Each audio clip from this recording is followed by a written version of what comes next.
murid-murid, pada kali ini kita akan belajar satu kemahiran iaitu menulis nombor dalam perkataan.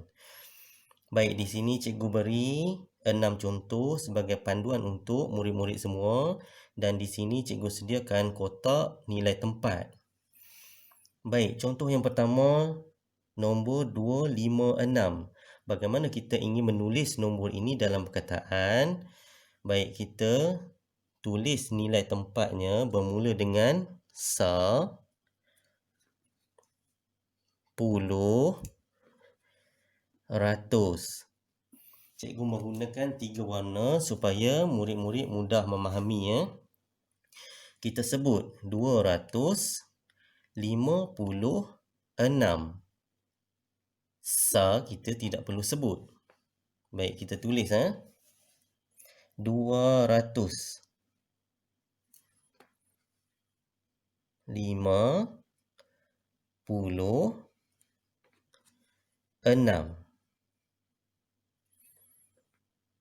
Baik, contoh yang kedua 74.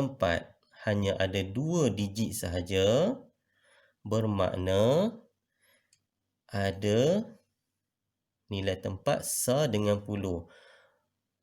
Sa, puluh. Kita sebut 74. Kita tulis dalam perkataan 74. Baik, contoh yang ketiga 810. Kita tengok nilai tempatnya bermula dengan sa, puluh dan ratus. Kita sebut 810 ataupun 10 di nilai tempat sa, sifar bermakna tidak perlu sebut. Sekiranya sifar tidak perlu sebut. Baik, kita tulisnya dalam perkataan 810.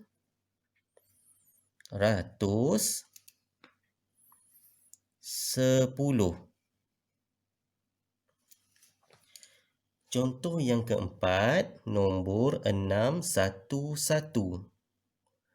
Kita tengok nilai tempatnya bermula dengan sa, puluh dan ratus. Kita sebut 600. Baik, di sini murid-murid ingat kembali bagaimana menyebut angka 1 pada rumah puluh. Okey, contoh cikgu beri nombor.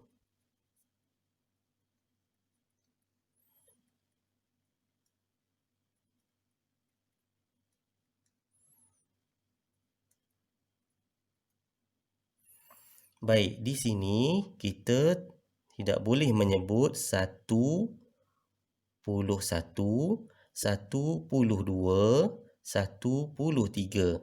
Kita perlu sebut, ingat tak lagi murid-murid? Kita sebut apa ni? 11, 12, 13, 14, 15, 16, 17, 18, 19. Seperti juga contoh ini iaitu 611. Baik, cikgu tulis dalam perkataan 611.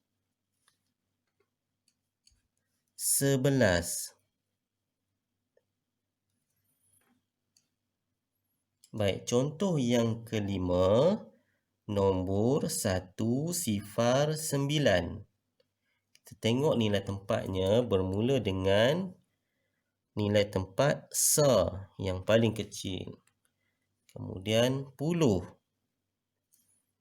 dan ratus. Kita sebut 100 atau 100. Baik, pada rumah puluh sifar tidak ada nilai. Jadi kita tidak perlu menyebutnya. dan pada rumah sa ada nilai 9.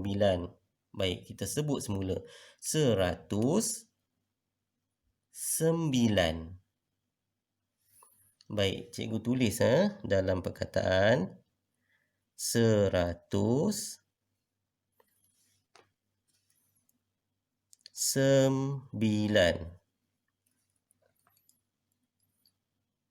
Baik, contoh yang ke-6.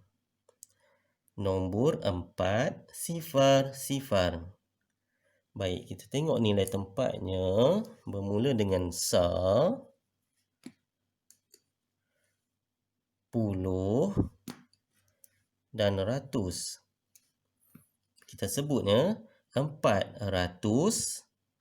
Baik, pada nilai tempat puluh dan sa, sifar tidak ada nilai. Jadi kita tidak perlu menyebutnya seperti yang contoh nombor 5.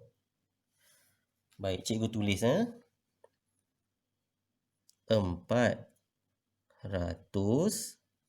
Baik, 400.